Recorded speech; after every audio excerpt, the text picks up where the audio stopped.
Good evening, ladies and gentlemen. I'd like to call to order our Finance Committee meeting for July 31st, 2023 to order in the City Hall chambers. Roll call, please. Laflamme? Here. Zagorowski? Here. Bellacare? Labrie? Here. Tillotson? Here. Roy? Brooks?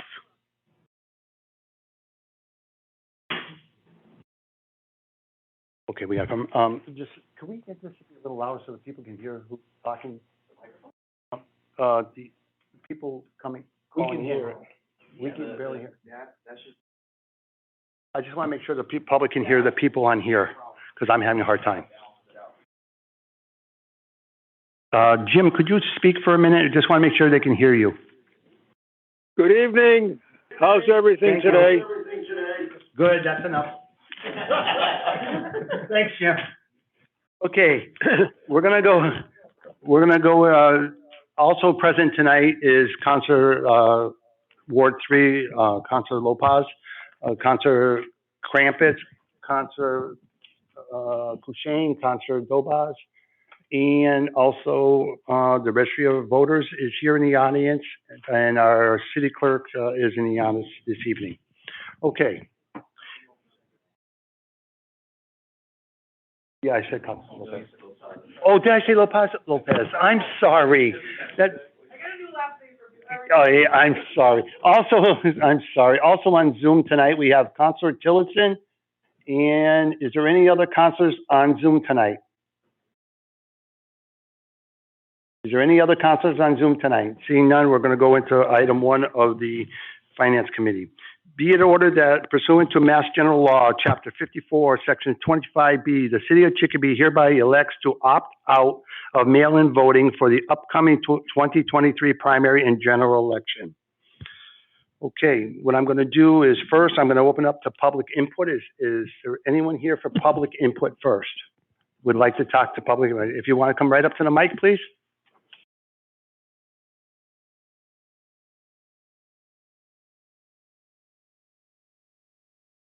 Are we all set with Yep, this? you're all set. Wonderful. Good evening. 3 minutes, please. My name is Jessica Avery. I live at 118 Ingham Street in Ward 7. I'm here today to speak in favor of the City of Chicopee maintaining mail-in voting.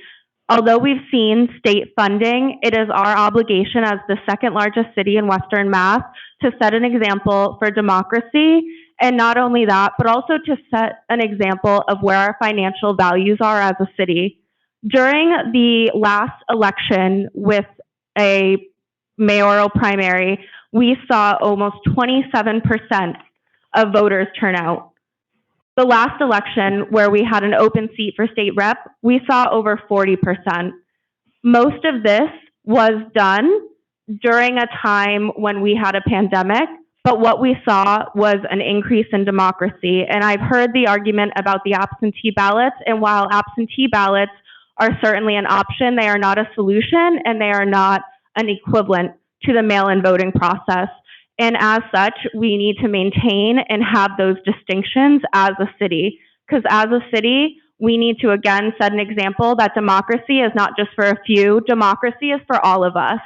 And unfortunately, what we've seen is more people coming out, and what this feels like is a very deliberate manner to silence voices. When we put a dollar amount to democracy, we're saying that people's voices are worth more than others. And as the City of Chicopee, which has continuously opened its doors for others and has been a voice, we need to maintain that voice for all of our residents. And when we look at the costs of it, which ranges from about 30 to 65, I've heard, when we look at the rainy day funds that we have, when we look at the COVID funding that we have, and when we look at the additional the additional taxes that are going to be coming into the city, it is critical that we reinvest those into our democracy and into our people. That money cannot be sitting in a bank account because that interest is not financial, it's of the people. And we need to be putting those dollars into the people and not a bank account. Thank you. Thank you. Anyone else for public input? Name and address, please. Lisa Bienvenu, 34 Everett Street, Ward 9.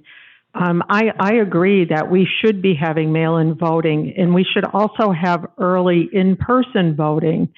The people who are most affected by only having voting on election day are the populations that are marginalized, that have difficulties, that are maybe have to hold a couple of jobs in order to make ends meet.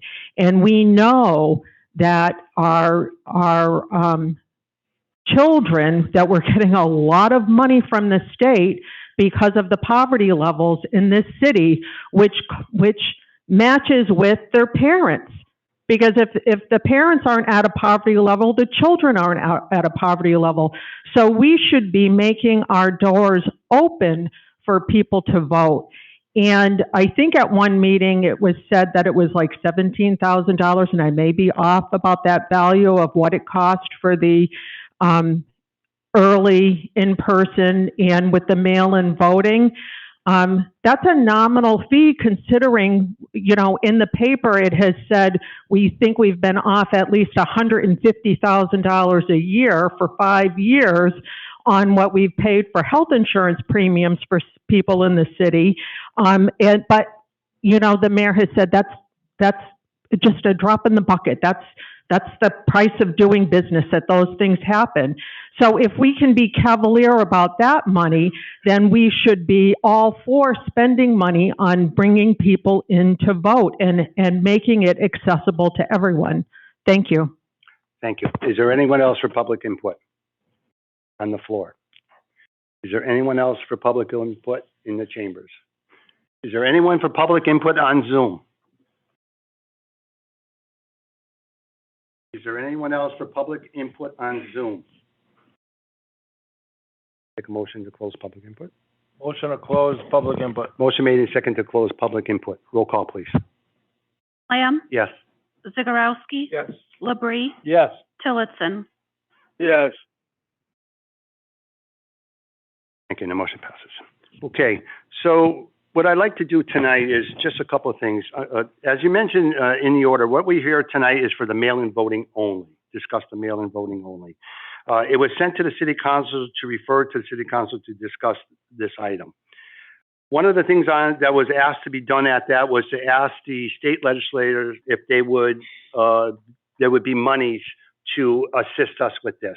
And we received a letter that says they will only do the state, not the local. So I just want people to know that the letter did come from them, and there is nothing from them that that they will sponsor any money to the city to reimburse us.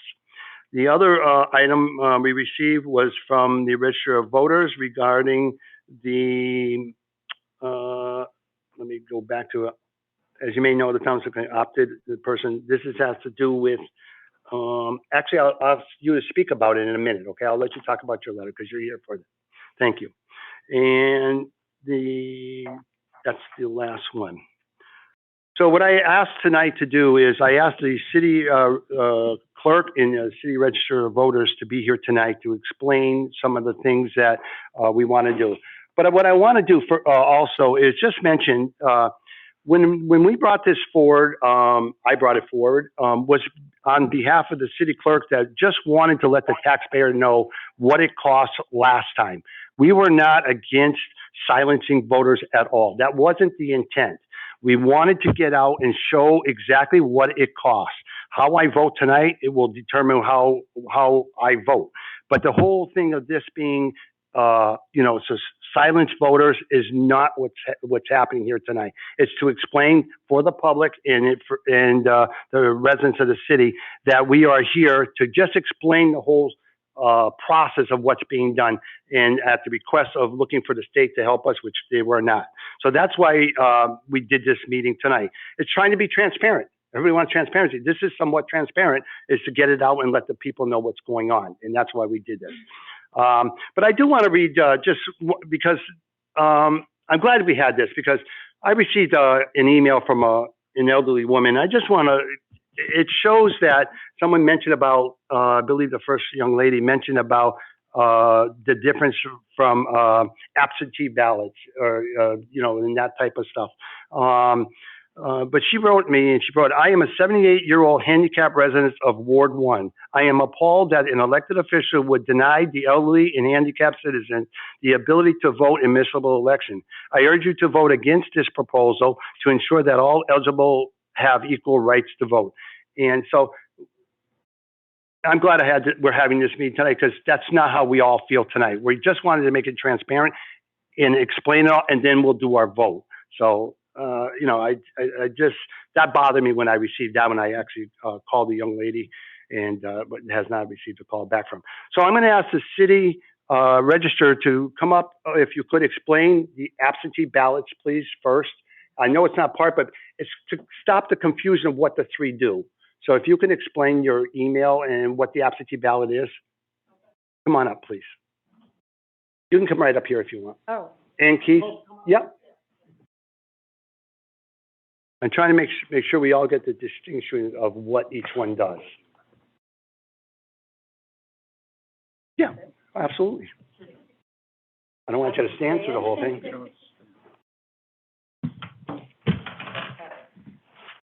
First, I want to explain. If you can just pull the mic, because it's got a soft voice. Explain is that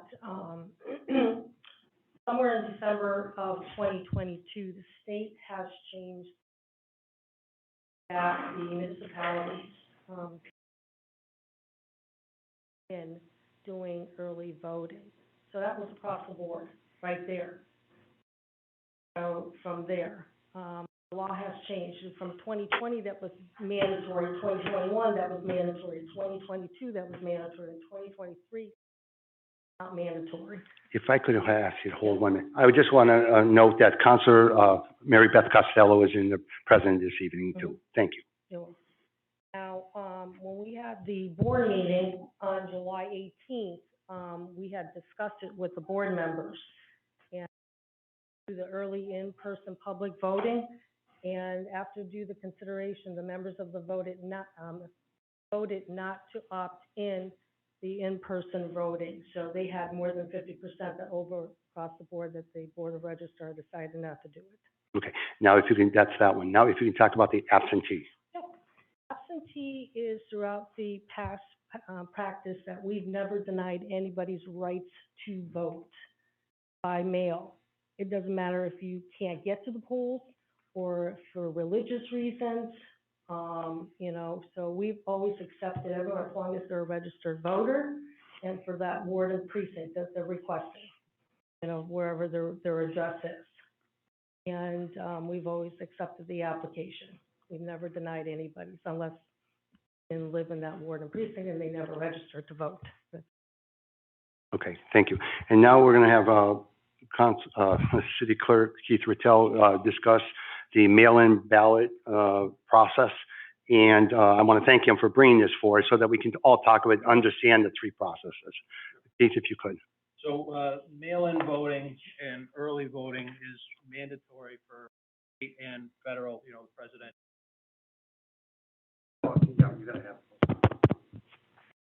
Mail-in voting and early in-person voting was made mandatory for presidential and state elections, not for municipal elections. What the state did do in that law is they made a provision for local municipalities to opt out of it if you had a problem with funding it or didn't want to pay for it. That was their way of not paying for it, but giving you the opportunity to opt out. So I'm just doing my job, letting you know that you have the opportunity to opt out, because I don't think the council knew that you have the opportunity to opt out. And I've provided you what it has cost the city in the past so that you would have all the facts and figures. It's certainly not an attempt to suppress votes. I know you get a couple emails. Not the case. I certainly, and along with the registrar, would like to see 100% turnout for voting. That's what we do as the registrar and the clerk. So all we're doing is bringing forth the facts and the figures and letting you know as a board that you have the opportunity, if you so wanted to exercise what the state put in there as a provision to opt out. Nobody's recommending that you opt out. Certainly, like I said, we want to see 100% participation. Likely won't. I will tell you, in looking at the numbers, whether it's mail-in voting or the early in-person voting, it has not moved the needle on participation. We're still landing in the same percentages of voter turnout. It's just more convenient. You know, if somebody wants to just vote from their kitchen table, they can. They don't have to, you know, come down to their polling place and wait in line and vote the traditional way. It's easier and easier, and there are more and more options to vote than ever here in the Commonwealth. So the vote by mail, if you choose to do nothing, it'll be in place. I realize you had to word it the way you worded it on the agenda because you have to word it one way or another. The only option you have is to opt out. So that's why it was worded that way on the agenda. I see you not really understanding that. Maybe I need to explain that better. No, it's not that I don't understand it. I just don't believe that the only way to word it was to opt out. We could have easily worded receiving your letter and saying that we're making a stance and saying that we were opting in regardless. That's a choice. How we word it is a choice. Sure. So Mr. President, so the process only allows you to opt out. So the only way you could have worded, my opinion, the only way you could have worded your order was to opt out and then just have everybody vote against it. You can't opt in. You're already in. That's the law. The only way out of it and to not pay for it is to word your order the way you worded it to opt out.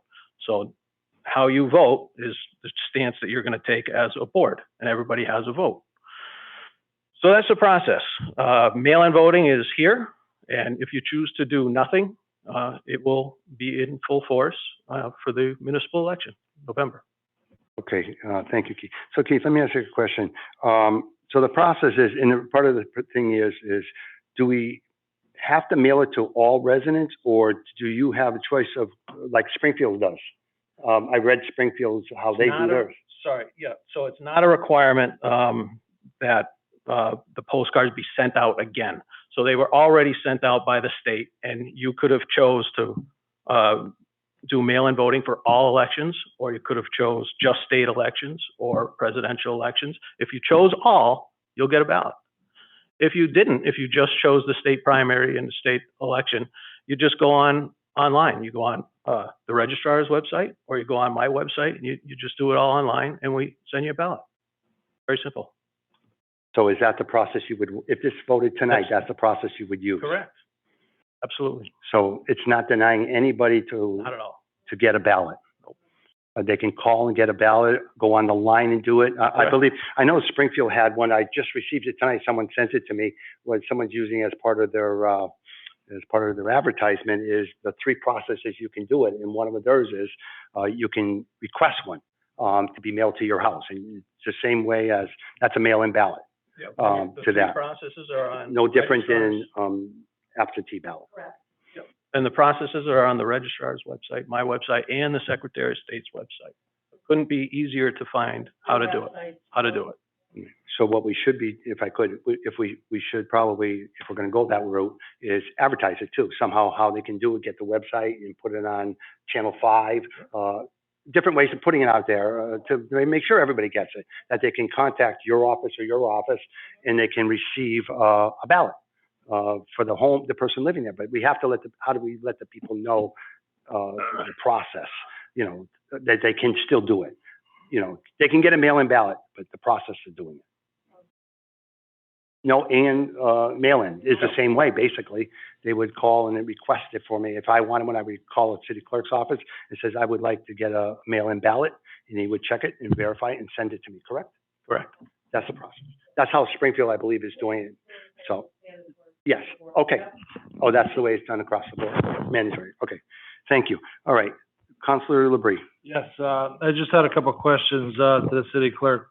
If somebody calls or can they call in to get a ballot mailed to them? They still have to fill out an application, whether they do it online or we mail it to you, or or you print it and mail it in. And at any point, do we verify that they're who they say they are? Yes, the registrar would do that. She would verify with me, and then you'd get the ballot. So if you had 4 ballots going to one house, would you have 4 different envelopes? Correct. Addressed to the 4 household members that requested them. Thank you. Councilor Zagorowski. One question, Barb. What's the timetable for people to do this if we opt in or out or whatever? Of the application. Application for. Oh, so sorry. Yeah, the- thank you. Sorry about that. The applications for, absentee ballots are, you have till noon time to do it in person, and then also by mail, you have, it's the 2 days prior to the primary or the election. Vote by mail is usually the 5th day. So there's a deadline on those applications. Everything has a deadline for all the applications, but vote by absentees are less time. So the absentees, you accept pretty much anyone that make it or not. How about the opt-in though? How much time, is there a time in that too? No, you're already in. We're in. By law, you're in. Opt-out, what's the timetable? On the, Within 45 days of election. So you'd have to vote 45 days before the election. Opt out.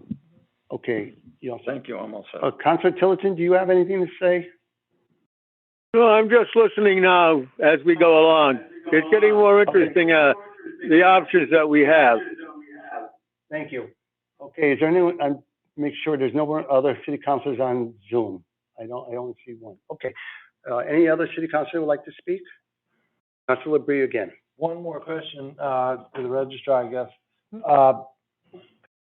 We're already in for, the mail-in, so we have to opt out of that one, if we didn't want it. And, as far as the voting by, in person, early voting. That's not on the agenda. Just that's just not this on the is on the agenda. I just wanted to explain the 3 of them for people could understand a little, because I got phone calls. People were just not understanding it. Just the mail-in is what we're discussing, but just the explanation was for the 3 of them from these folks. Thank you. Any other comments? Councilor Lopez? I mean, we did open up the can of worms by having her explain it, so I would love to actually hear Councilor Bree's question regarding the in-person as well. I think once we start discussing something, it's fair game. I'll allow it. Okay. So I'll cede to Councilor Bree for that question, and then I'll ask mine. Okay, so back to my question, you've opted, the registrar's office and the board has opted to, opt out of early person. yeah. You'd have to opt in. It's weird the way the state worded it. We'd So have to opt in. if the register, and it's a vote that only controlled by the registrar of voters. Yeah, no say. It's their purview to, if they wanted to opt in, that's what they would have had to do. They would have had to opt in. You guys have the opportunity to opt out. Okay, so if they opt out, that means there's no early voting. They would have to opt in. So if they do nothing, or, if they, a little confusing. They would have to opt in order to have it. So then we would set up the poll here at City Hall. We have the early in-person voting, which they looked at the numbers, and certainly I and the registrar looked at the numbers. We're getting 7 people a day or 9 people a day, and not. Yeah, It wasn't drawing a lot of people. So I can't tell you what they were thinking, but I'm guessing that that's probably why they, figured you've got absentee ballot, which has always been available, always will. Now you've got the early voting. I think they're hoping that the council would not opt out. So you've got, instead of coming here to City Hall, a few days earlier, you can vote right from home, right from your kitchen table. So I believe that's probably what they were thinking when they took their vote. Went through the consideration of everything, yes. So as it stands today with that letter we received, we're not gonna have early, voting here at City Hall. The early in-person voting traditionally did not draw many.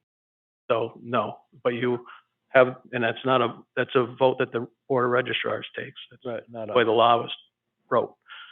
The council has, again, the opportunity to opt out of the mail-in voting. Thank you. Thank you. Right. So I just have a couple of questions and a couple of things to say. I said this at the last meeting, and I still stand by this. I think getting rid of mail-in voting disenfranchises elderly folks, handicapped, people who work odd jobs, particularly people of color. The email that Councilor Laflamme received, I agree with that. It absolutely creates, it just creates a breeding ground for people not being able to exercise their right to vote. It's not making it any easier for people to get involved with democracy, and that's not what we should be doing. Democracy doesn't have a price tag. I think disenfranchising voters, I said this last time, is what we see in states that don't believe in adhering to the basic foundation of democracy.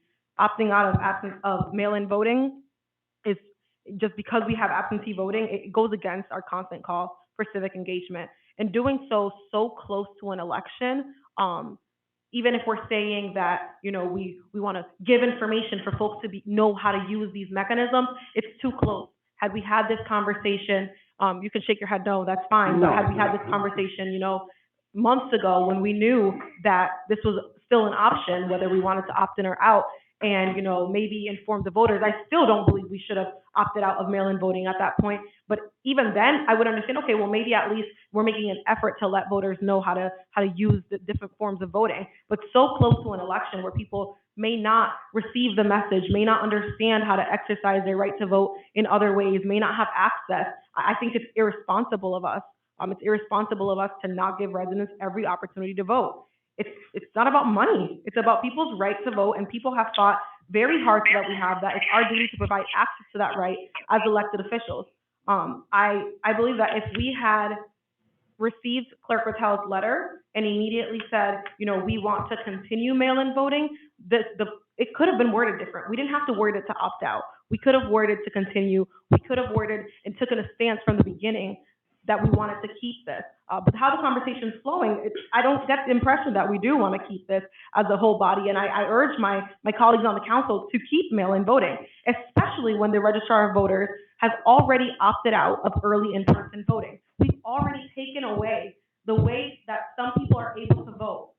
And so to take away a second way people are able to vote over, what, $60,000, give or take, there is no price on democracy. I think about, you know, when I think about taxpayer dollars and I think about the money we spend as a city, right? Like, we're talking about, there's 55,000 people in our city, give or take. If every person gave $1 so people could exercise their right to vote, I don't think there are many people who would be upset about giving $1 so that people could go vote.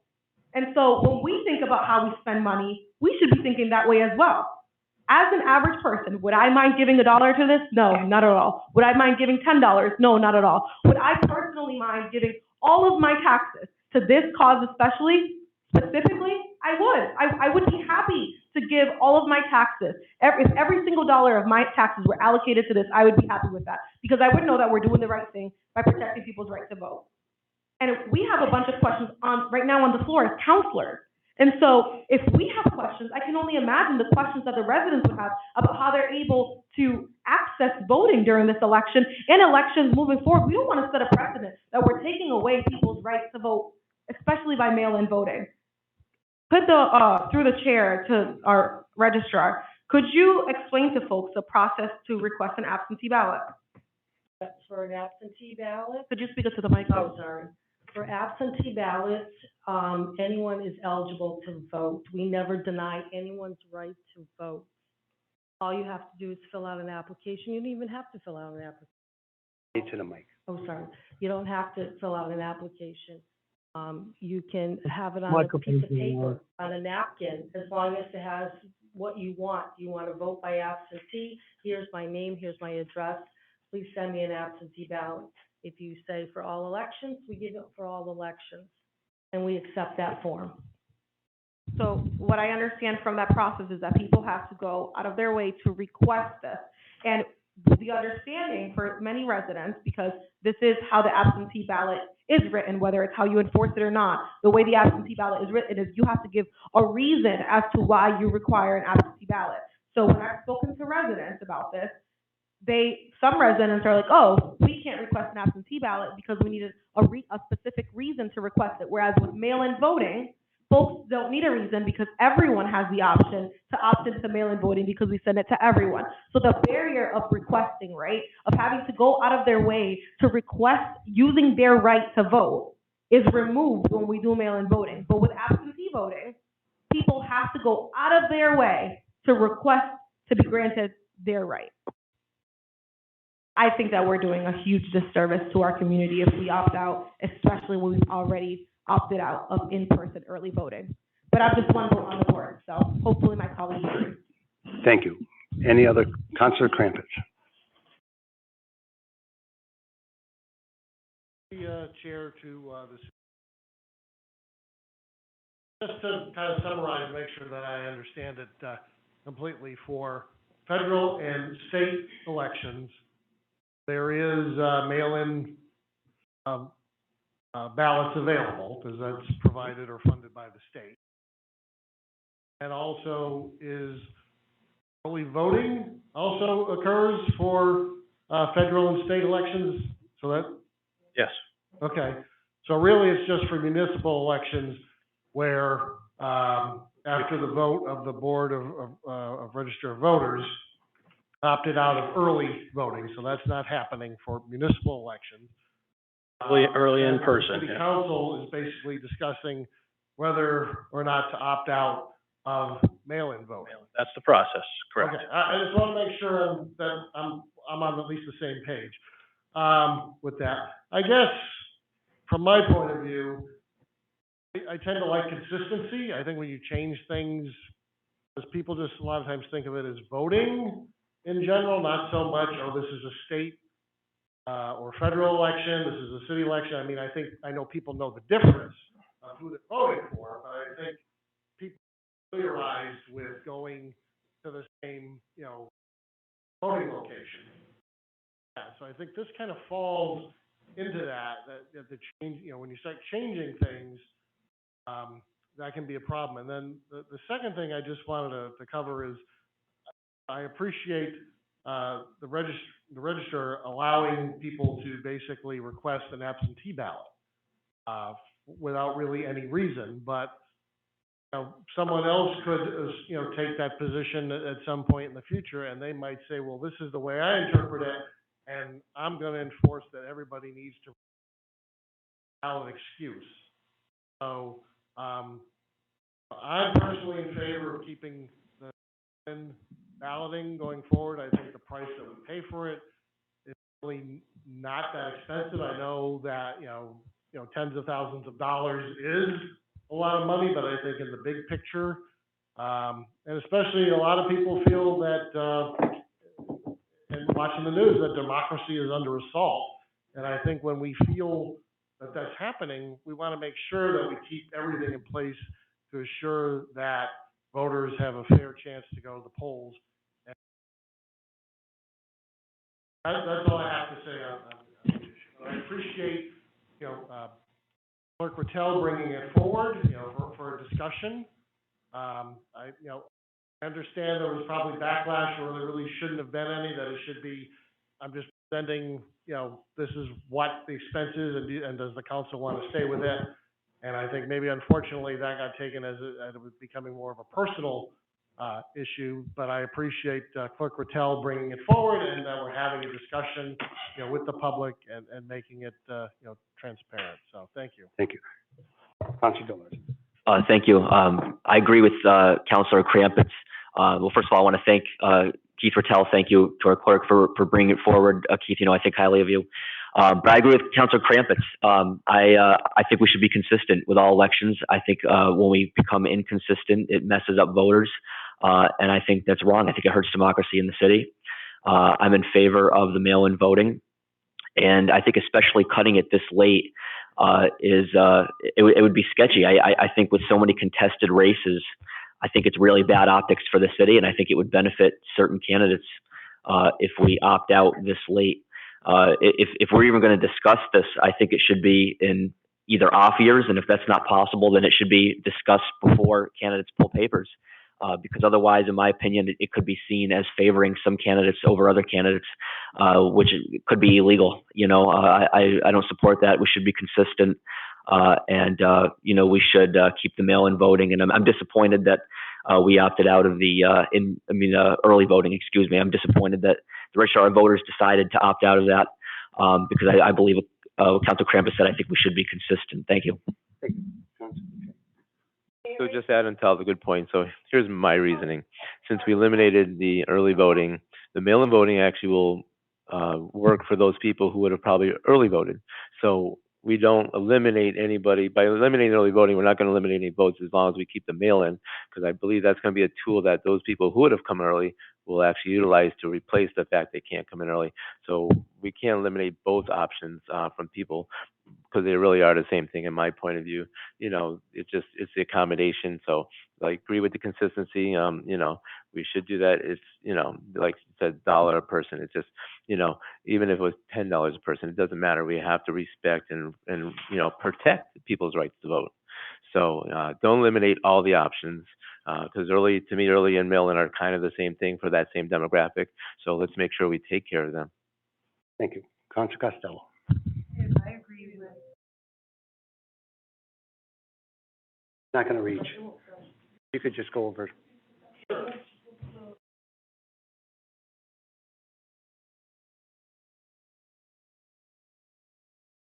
I agree with my colleagues in regards to keeping the voting option. And I want to commend the Register of Voters, always very, very courteous and very professional. But in opting out for in-person voting, even though there weren't that many people, there were people.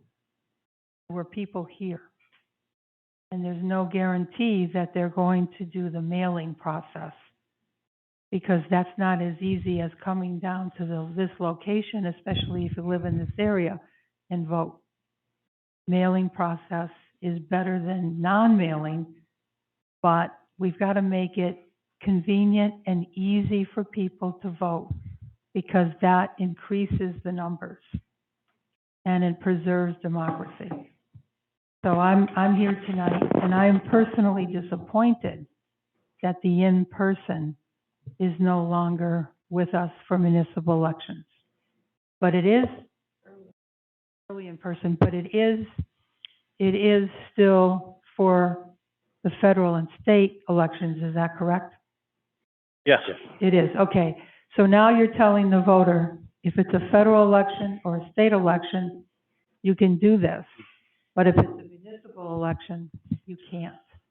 That's the process prescribed by the law. Yeah, so I'm just personally disappointed. I know people that like that in person, because you never know what can happen. You could get sick that day. You can have a problem where you're a caretaker and somebody needs your help and you can't get to the polls, and you didn't think about early the mail-in. So what you did is you came down and you knew that your vote was now guaranteed. So I'm very happy with the federal and state having that option, but I wish the city did as well too. Again, it's what I said right from the beginning. Voting is priceless. Thank you. Thank you. Councilor Bree. Yes, I think the clerk may have this information. Can we have just the stats on how many early people voted in the state election, and mail-in and absentee? Do you have that, those figures? No, I do not have that this evening, but I will tell you the early in-person voting, only drew maybe 7 people a day or 10 people a day. I mean, it wasn't very popular. That's why a lot of cities and towns across the Commonwealth are not opting in to the early in-person voting.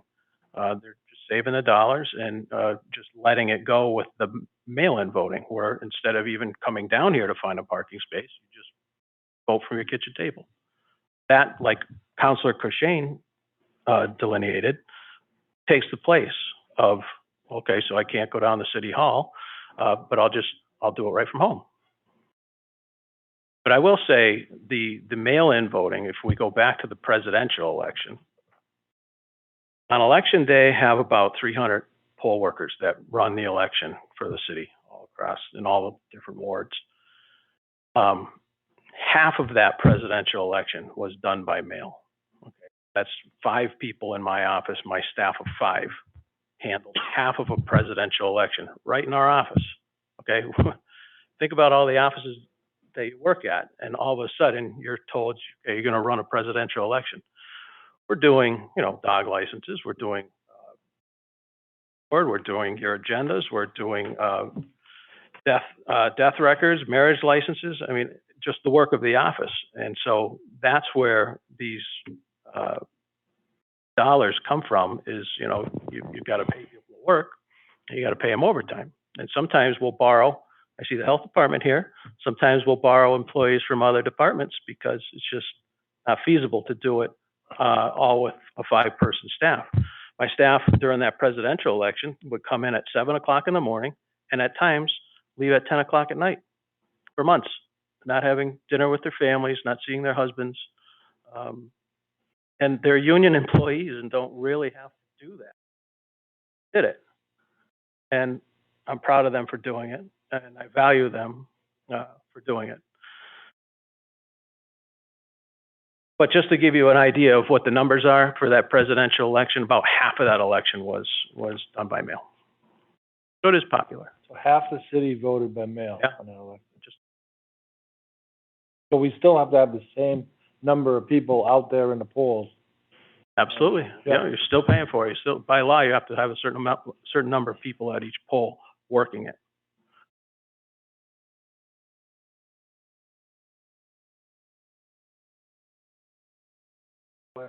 I got your letter from the Board of Registers.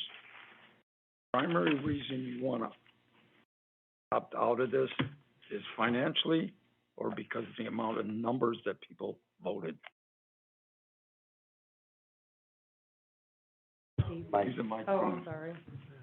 Yeah, it was the amount of the people that were turnout was very, very low.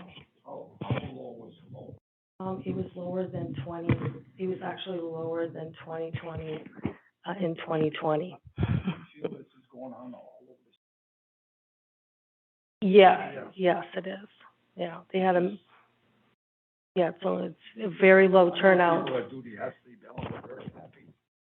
Not denying anybody a right to vote. Never denied anybody the right to vote for any type of applications. Yep. Okay. Thank you. Any counselors on Zoom? Seeing none? Okay, so, anyone else? Second time for the counselors? You all set? You all set? Okay, I just want to make just a couple comments, if I may. Again, I'm going to thank Clerk Rittel, for bringing this up. Yeah, I think he was the president of the board. For bringing this up to us, and also you bringing it to us so we understand. I know I was on the phone with you, Keith, many times today to understand it myself. I did call Springfield and a couple other places, but I to go back to people saying we're trying to silence votes. Well, I'm going to tell you right now that speaking with Counselor Clerk Rittel, we usually have counselors up here. Clerk Rittel, I had mentioned to him earlier, just so you know, that I was voting in favor of keeping it. I was not going against it, but I thought it was a great idea. Did I not? Correct. I thought it was a great idea just to explain it all.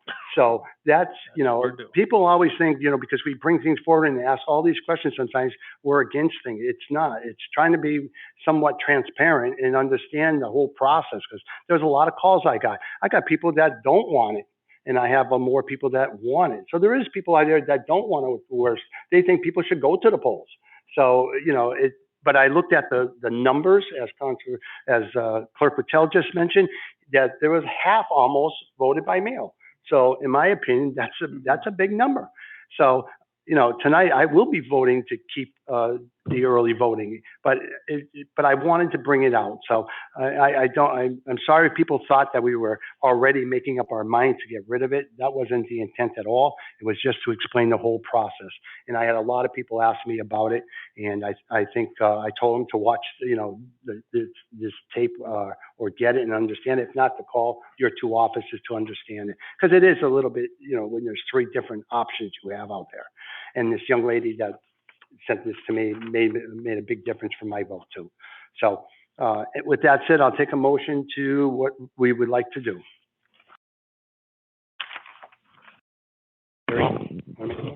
I'll make a motion as it, not that I have to vote that way, but,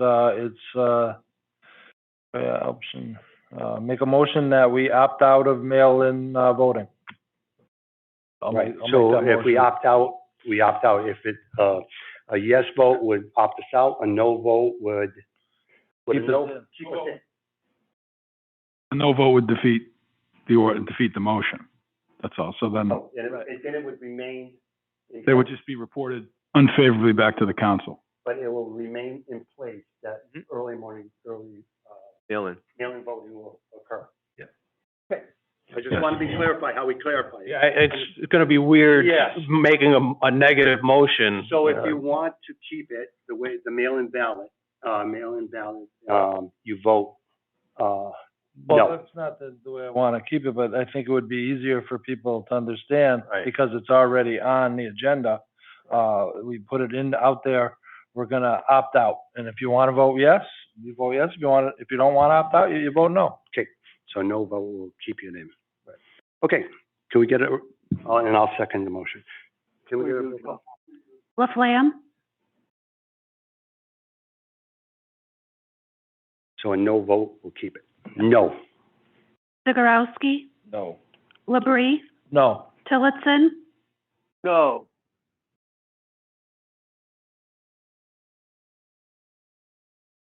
And the motion passes. Okay, so the mail-in ballot, the motion is defeated. Yeah, and it'll go on So, to the full what we council, do, we'll be continuing the mail-in ballot. as long as the And it full goes to the council full votes council no. This, tomorrow, right? Yep. Tomorrow. You'll have time. Tomorrow. Okay, thank you, if anyone's here for that. Welcome. Okay, thank you both for coming and explaining it, taking the time. Okay, item 2 on the agenda. Be it ordered that the following non-binding questions shall be placed on the November 7th, 2023 ballot for the city of Chicopee. Okay. Okay, so Councilor Kushein, you want to, it's your motion? Sure. No, the reason I brought it is continued support from the public for me to keep pursuing the matter. Unfortunately, the matter lies in the mayor's hands and not mine. So what else could I do to keep putting out what the people want and their voices to be heard? And that was a ballot question. It's a non-binding ballot question. It's simply just basically an opinion poll. What do the people want? And I don't see any harm in letting the people have an opportunity to have their voice heard while they're at the polls voting with everything else. There's no financial nothing to it, and it's not mandatory that we do it if it passes. It's simply let the people be heard, and let's see let's see if the people that are continuing to, encourage me to pursue it are they the majority or the minority? We won't know until we bring it to the polls. That's all. Thank you.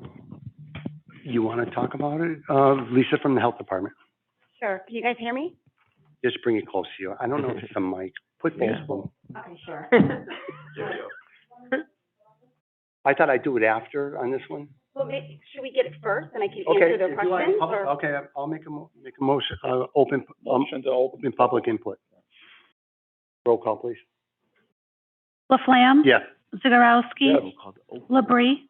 Yes. Tillotson? Yes. Okay, is there anyone for public input on item number 2? Yep, just come on up. Good evening again. My name is Jessica Avery, and I live at 118 Ingham Street.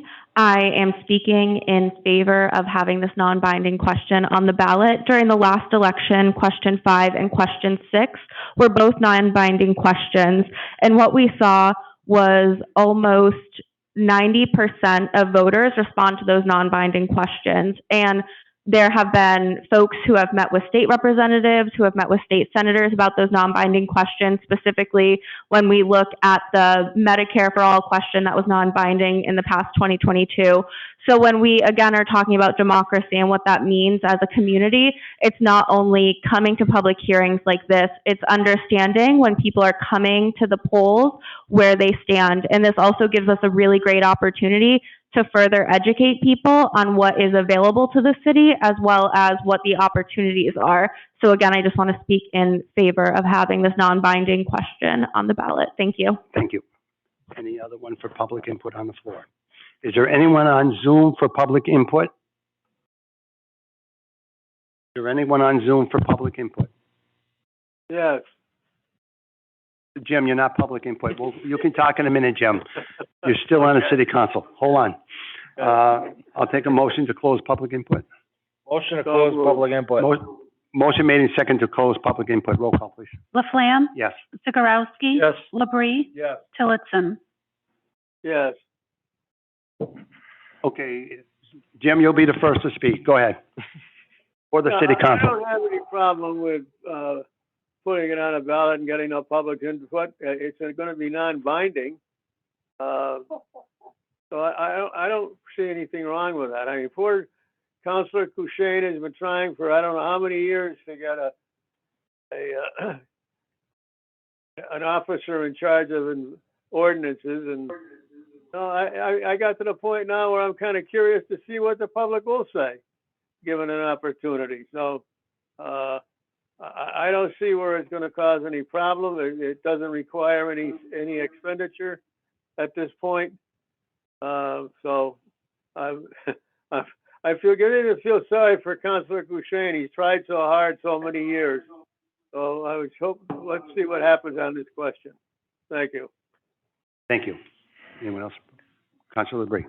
Yeah, I agree. I think it could go on this, ballot and, a non-binding, but I did hear the mayor speak at a couple of the, neighborhood meetings that he was gonna entertain a halftime. So this would He did it at maybe, my meeting, imagine that. not at your meeting. Nope. Yeah.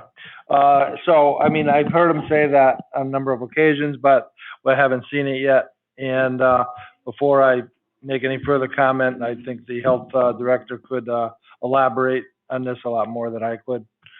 I'm not opposed to putting this on the ballot, but I don't want the public to get any false, hopes, because right now we already have code enforcement. Our issue really isn't code enforcement. We hit a wall when we get to housing court. It is a very slow process. So we go out, we get your complaints, we follow up, we do everything we can do, and then we turn it to law, and it's hard getting into housing court. But I'm not opposed to getting the public's opinion. I mean, it can't hurt. So I'm open to that. But I don't want them to think, hey, we have code enforcement, everything's going to get done. That's not how it works. That's it? I'm all set. Okay, thank you. How many Councilor Zagorowski. how many code enforcers do you have? So so we have police officers, those are code Okay, enforcement. all right. We have the building department and you have health department. So we have many people that can enforce the code. How many? Oh, well, I don't know how many police officers you guys have. Oh, okay. So Right, everybody in the police department is Yeah, they a can code write tickets, enforcer. they can enforce So the that's code. about 115 Yep.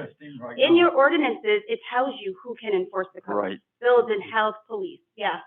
DPW. DPW, too, Yep. so you have Mhm. plenty of code enforcers We in that. do, we do. And the mayor did say, I heard him at couple of the Northern meetings, that he would be entertaining probably a part-time.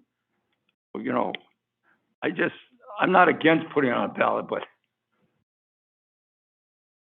we'll let it go at that. Okay. Okay, any other council? Oh, I'm sorry, Councilor Delbos. Oh, thank you. I'll be quick. Well, thank you, Lisa. You do a great job, and you help me on a number of issues, and I appreciate that. With that being said, I do support the code enforcement officer. I've supported Councilor Kushein. I mean, some of our worst problem properties are so bad, and I understand they sit in housing court, but if we had a code enforcement officer, we could find some of these properties, daily or weekly. I know I put a couple on the agenda the last meeting. I have one for tomorrow night, where the overgrowth is so bad and it's blocking a stop sign, the one for tomorrow night. And I just think, and I know it's a very wealthy owner, and who has a variance. And so it's just very frustrating. Some of these properties are so bad for so long, and it's not, your department's fault or any department's fault, but, I just really believe, if it's going to sit in housing court for 2 years, we should be finding these people every day. It's just too much, and I know Ward 6 has, 5 to 10 serious problem properties, and I know, Bill's ward has even more than that. I know Gary Labree's ward has quite a few, and it's just very frustrating. And then I just think if we have a code enforcement officer, we could just find these people every day. And I know the city council unanimously supported this in the past. I think if the mayor wanted to do it, he would have done it. And so I support sending it to the ballot and get a vote from the public, see how they feel about it. May I address? Oh, No, let Council, Oh, I'm sorry. yeah, please. I'll let you address after. Go ahead. Thank You, you. you all set? I'm set, thank Okay, you. go ahead. You're Thank all you. Yeah, I fully support this going on the ballot. There's actually no cost to it aside from it just going out. We're already paying for it anyway, so I don't see why not. I don't see why we don't poll the public. This is a topic that a lot of residents bring up. Councilor Kushain has been working on this for a very long time, long before I was on the board, and since I've been on the board, I've supported this.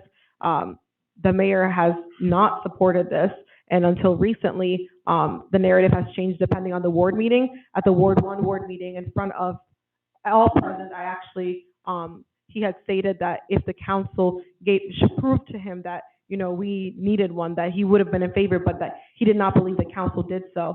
And when I asked him in front of everyone, why he has not supported it, despite the fact that the council voted unanimously for it to be enforced and for us to have a code enforcement officer, he stated to me in front of everyone that the council has not proven to him that we need it. And so at some ward meetings, he has said that he would support it, and in other ward meetings, he has said he has not supported it. So at the end of the day, that's just word, that's just his word, and, we should know what the residents want. I support us asking the residents. It doesn't cost us anything, so I don't see why not. And I agree with Councilor Dobas. If the mayor wanted to do it, he could have already done it. This is not a new issue. This is an issue that has been at his helm for years at this point. So if he wanted to do it, he could have done it.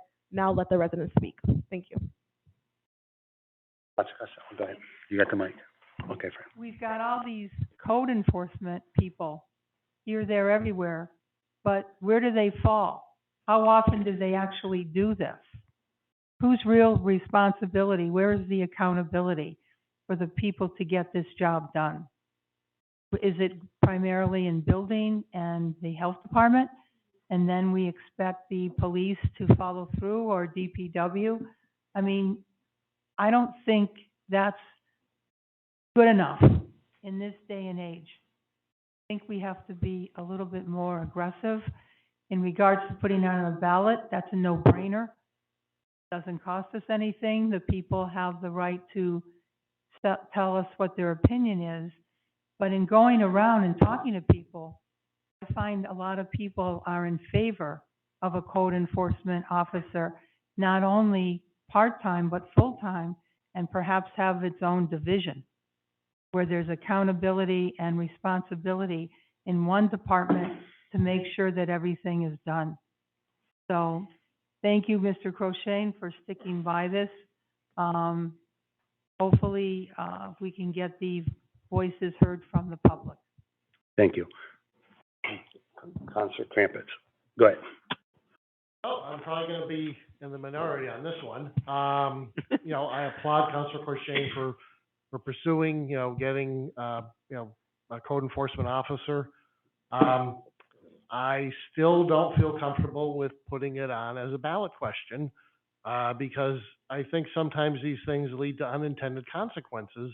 While this may seem like a good idea, and I don't have anything against per se having a code enforcement officer, are we going to start adding different positions, doing ballot questions to get, I think we need more police officers, so should we put a ballot question to increase the complement of police officers? Do we need to have, more DPW sanitation workers? Do we put that ballot on, that as a ballot question? I think it's one thing, to get feedback from the public and as representatives of the city that, people can speak to us, we can speak to people. So, I mean, that's what our responsibility is. But I still just don't really feel that comfortable with saying, we should start putting these types of things on the ballot. I think, I just don't feel comfortable with it. I think it's, to some degree, I feel it minimizes what ballot questions are supposed to be about. So, I don't disagree with the concept of having an additional code enforcement officer, but, you know, at least at this point in time, I'm not sold on the idea of putting it on the ballot. So, thank you. Thank you. Anyone else for any other city councilor? Oh, go ahead, Bill. So I know we're not here to debate the position just to get on the ballot, but a couple of things. This is not a new position. It used to be in the law department many administrations ago. At the law departments, well, they told me to go see Lisa at the mayor's request before when I started the next process, and we had a great conversation with Frank and how the position didn't work in the past, and kind of really nailed out how it should work in the future appropriately, and for everybody. So I was kind of really excited after we did that, and it really kind of got me thinking about the position a little more too, and expanding it. And I don't know if I ever sent you what I ended up coming up with per se. I know it's pretty much what we talked about. And I really thought, you guys were on board from the conversation that we had, because it's, you obviously, I'm assuming by now I'm your biggest fan, because I'm always out there, for a department head to go out and do citations, stuff like that. To me, that's not appropriate. I mean, but kudos to you for doing it, but you have bigger things to worry about, and you may feel it's part of your job, and I get that, and I respect that, but I want better for you, I guess. So, but I also brought this back to the table on behalf of the Problems Property Committee. Out of all of us discussing it, you were at the meetings, we were having problems. We don't have the staff to go out and take it every day. We don't have the staff that can work off hours and weekends when a lot of this stuff is happening, when we see it. So that's the whole point of the position. Is just, I'll give you an example. So I have a gentleman at the end of my street. His lawn is about 4 feet tall, a little bit longer than the nursing home. And I finally said, I texted a sergeant friend of mine, says, can you do a wellness check? So the next shift did the wellness check. At our C3 meeting 2 days later, I found out he was hospitalized. The next day, I found out he's not coming home. I mowed his lawn. Code enforcement would have been able to see that in their travels and knock on the door and see that person and save them. It's a bigger than just ticketing people every day. It's checking on people's wellness, because if the lawn's 4 feet tall, something's wrong, and it doesn't mean they're neglecting it. It could mean there's something that they need services, or we can reach out and find somebody who can maintain that lawn while they're unhealthy or elderly and can't do it anymore. So it's a bigger thing than ticketing people every day. Thank you. Jim, do you have anything else to say before I speak a few minutes? No, I think that we've talked about it enough. Hopefully, if we can't get it, if the ballot thing fails, so be it. The least the mayor got the information and the question that we are concerned about the quality of life in the city. Okay, thank you. So I just want to, just a couple minutes if I could, and if you could correct me if I'm wrong, Liz, Lisa. I was going to bring up Liz about her department and the building department. So certain things have to be within the purview of the building department, the health department. So the building department can't handle your stuff. It has to be your department. Absolutely. And then the building has their own, and DBW has their own. Right. On certain things. I'm just saying, you are the only one required to do health things. Frankie Moore, I cannot do health issues. Right, as I cannot enforce the building code. Correct. I'm not a building inspector. Correct. So with that being said, I thank you for that.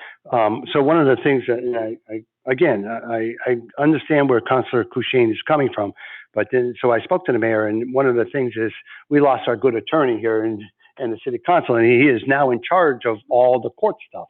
Right. And he's doing a process of how he wants to get everything done. And there's a lot of back stuff that wasn't done for the last couple of years. I think he's finding that he's trying to correct and do. So he's working. So I was hoping that the mayor, and he said he would if we wanted it to do a part-time, which would work with hopefully the attorney and be able to do what Councilor Clouché is trying to do as a part-timer and say, okay, where's this one go? Where's the health department one go? Where the DPW one goes, where's the building department goes, because there's certain ones that you're gonna just say, hey, you gotta go send it to the building department. Your administrators send it to the building department. His administrator tells me he has to forward it to you to take care of. Is that correct? You guys have all your own? That is correct. Okay, so, and again, this is the mayor's purview about hiring, writing the job description. It's up to whoever's mayor, in the future to do it however they want to do it. It's not an elected thing. And we can't tell him what to do. It's under his purview to write the job description with the HR department and that. It's not ours. But I do want to let our attorney talk, regarding this. Okay, thank you. So I just wanted to convey our legal opinion on this. Section 17 of the charter says the city council is not to take part in employment of labor, making of contracts. Neither the city council nor any member of the committee shall directly or indirectly take part in the employment of labor, nor in the appointment or removal of any officers. So it's the law department's opinion that the city council cannot add employment, and you can't move forward with this. Moving forward with the ballot question means you are taking part in employment. Now, that being said, if this committee and the council decides to move forward with the ballot question, under Mass General Laws 53, Section 18A, the city council may vote on a ballot question. If this is just a specific ballot question, let's say it had nothing to do with employment. If you move forward and did that, that's fine. The city council has the power to propose a non-binding ballot question, but it would also have to be approved by the mayor. Now, that doesn't mean that if the mayor doesn't approve it, the city council could override his veto.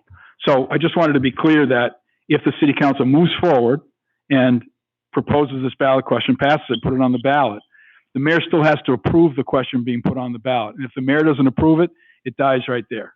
That's how it works. So I just wanted to convey that to everybody. Thank you. So what you're saying is, if we move it tonight, the mayor has the option to deny it. Yes, he has to approve it being put on the ballot.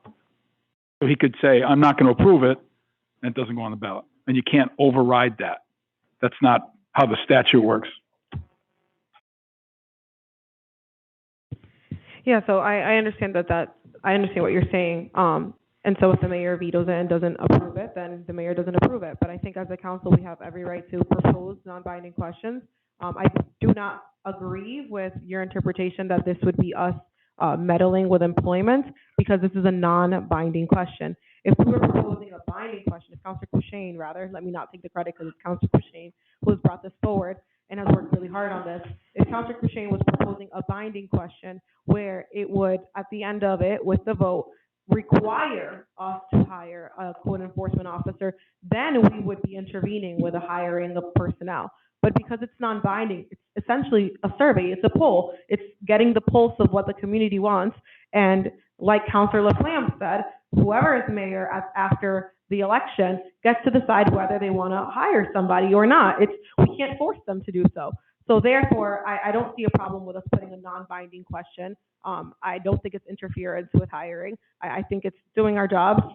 Our job is to be the pulse, right? Our job is to represent the constituents, and this is a mechanism to understand how they feel, understand how many residents are for or against a code enforcement officer. And at the end of the day, it's just informational.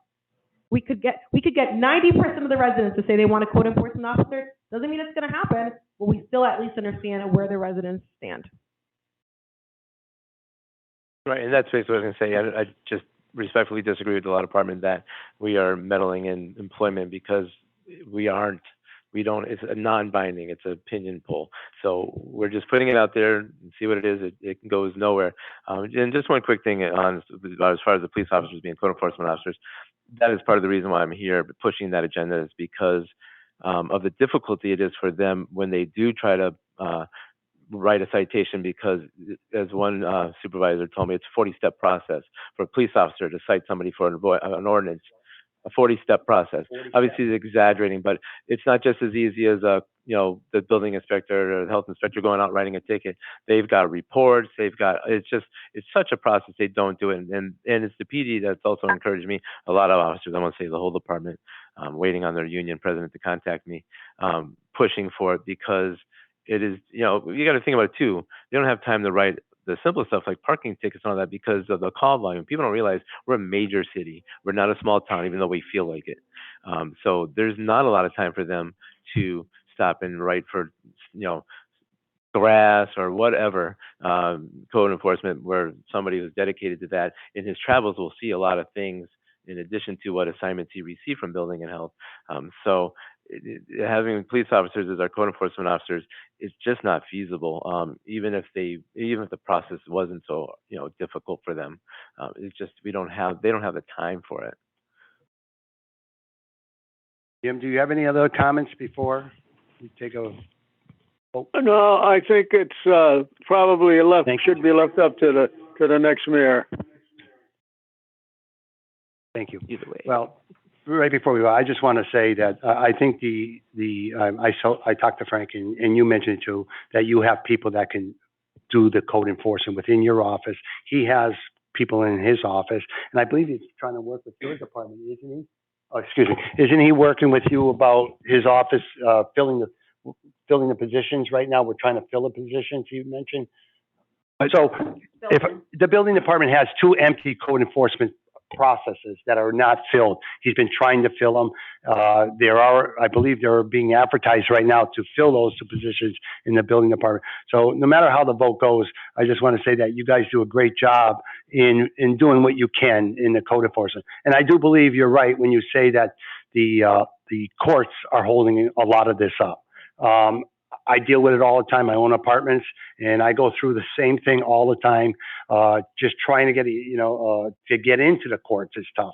And I think Councilor Couchain will agree with me. We've been dealing with one up in his ward. We no sooner get it done, and Councilor Couchain worked hard on it.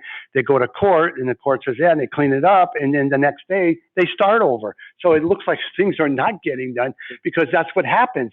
Is they go to court and they play the system. They go, the judge says, okay, you're going to clean up? Yeah, it's clean, correct? And then they go right back. So it's sometimes people say nothing's being done, where, especially like him in that ward where I know he's talking about, because I dealt with it for many years. It's over and over and over. He plays the ball on it. So I just want to bring up those things about how bad it is with the courts holding our hands with your departments and the other departments. That's all I want to bring up. Okay, I'll take a motion. I just want to add to your point, for the record especially, and it's a perfect example of how the courts are holding things up. So on that property, which I've been dealing with from day one, and it's probably been 30 years total, we actually evicted and condemned. We evicted him from his house. We condemned his house, and the courts put him back in his house. So that's the difficulty we have with the courts. But I think the courts is a small portion of a lot of the problem properties. But unfortunately, the ones in court are the big problem properties. The really big eyesores and structurally unsafe ones. Right, the ones in court are the ones that affect human life. Yeah. High grass. Right. But exactly. Someone living in a house without running water, that's in housing court, and we have to press those issues. Yeah. Oh yeah. So, and I write tons of tickets. I do. Oh yeah. And people don't care, and the things don't get cut either. So that's why we try housing court to get like a clean and lean receivership. And that's a good point, what you just made. They don't care. They don't care. Yeah. And I know which property you're talking to. We all know about that. Yeah. Okay, I'm gonna let Councilor Costello. No, we know that. We know that. Councilor Costello. Sure. Through the chair to the attorney, they're talking about housing court in regards to code enforcement. Is there any other court that they can go into? Can they go into Chicopee District? Typically, everything gets brought in housing court because it's related to housing. That's where and if we brought it in district court, you could petition to remove it to housing court, which people do. So it always ends up in housing court anyways. Superior court and district court are for different things. So we've discussed a separate case, on Ludlow Road that went to Superior Court because of the subject matter of the violation. But most violations, 99% of the violations that Lisa handles, that the health department, building department, go to housing court, because that is jurisdiction over it. The constant complaint here is it's about court, it's about the housing court. So I'm asking if there's another option, but you're saying no. No, that's the court of last resort for these types of things. We ticket, they don't respond, they ticket again, they don't respond, they turn it over to law, they go to housing court. The problem is you can't get in the housing court for at least a month, and then the housing court judges are very sympathetic to property owners. And I'm not criticizing, but that's how it works here. And so it's just a very long process, but it's the only process we have. Okay, thank you. Thank you.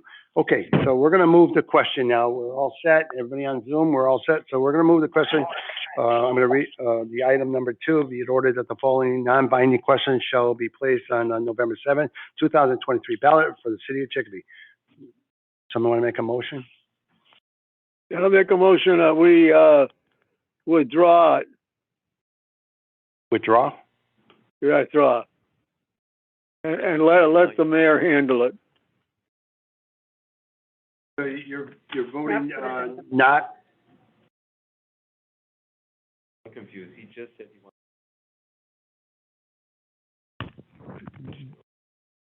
So Jim, what was your motion again? Motion to remove it, from putting it on the ballot. And, let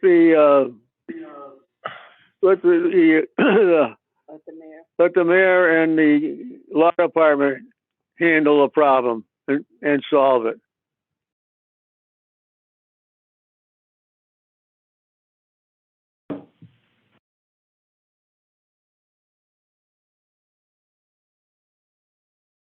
Motion to remove it from the ballot and allow mayor to address. Right. Okay. That's the motion. Motion to remove it from the ballot. Point of information, Mr. Chairman. Right. Somebody could theoretically on the committee could make a motion to move forward, just to approve, and the vote could be yes or no, and that's the motion that would be voted on tonight, correct? That would be correct. Okay, so somebody on the committee could do that right now. Well, he's voting no, basically, to remove it from the ballot. That's fine, Mr. right? Chair? Let's simplify It means the same thing, correct? I was going to say the same thing. Councilor Tilson could just call the question and you could just vote it down. Okay. Instead of making it more complicated. Simpler. Thank you. That's up to Councilor Tilson. Okay, someone has to, I can't. I got a second, so I'll cross it out. Someone's got to.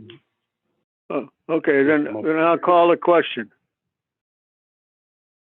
So what's your motion? You want to make a new one, Jim? To, for now, to delete it. Somebody here just make the motion. Not place it on the ballot. You have to do it. I can't make the motion. I got to second everything. So, if I could, through the chair, Councilor Tillotson, if you just call the question and it's voted down, if everyone votes no, then it gets returned unfavorably to the council. So I think that accomplishes what you're trying to accomplish. So, but basically what he's saying, Jim, it says on here, non-binding questions to be placed on the ballot. So if you want it, you vote yes. If you don't, you vote no. So would you want that to be the motion? It's just gonna be this right here. No, I vote no. Okay, so, Gary, can you just read that, Gary, please? I'm going to read that? Yeah. Be it ordered that the city employ a code enforcement officer to enforce quality of life, public safety, and all other ordinances within the city of Chicopee. That's not the motion. We need a motion that says to allow the non-binding question to be put on the ballot. You could do it that way. Simple as that. Mr. Chairman, yes. You have a motion on the floor from Councilor Tillotson. If he can withdraw his motion, and then you just Yeah, I withdraw the motion as it stands. Okay, motion. Do we need a roll call for that? No, he's just withdrawing his motion. That's fine. All right, so we need the new motion. So he withdrew, so we're all set. yes, you can just move forward with a vote on the proposed item. Okay, so the vote will be for either yes or no to send it to the, put it on the ballot. Simple. I'll put out the motion Yes. then. So you could just make a motion to approve the item. Motion to approve item number 2. On the agenda. Motion made and second to approve item number 2. Okay.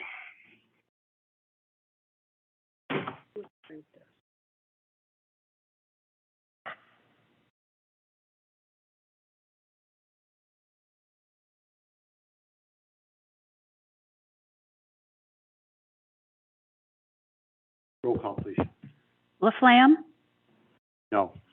Zagorowski? No. Labrie? No. Tillotson? No.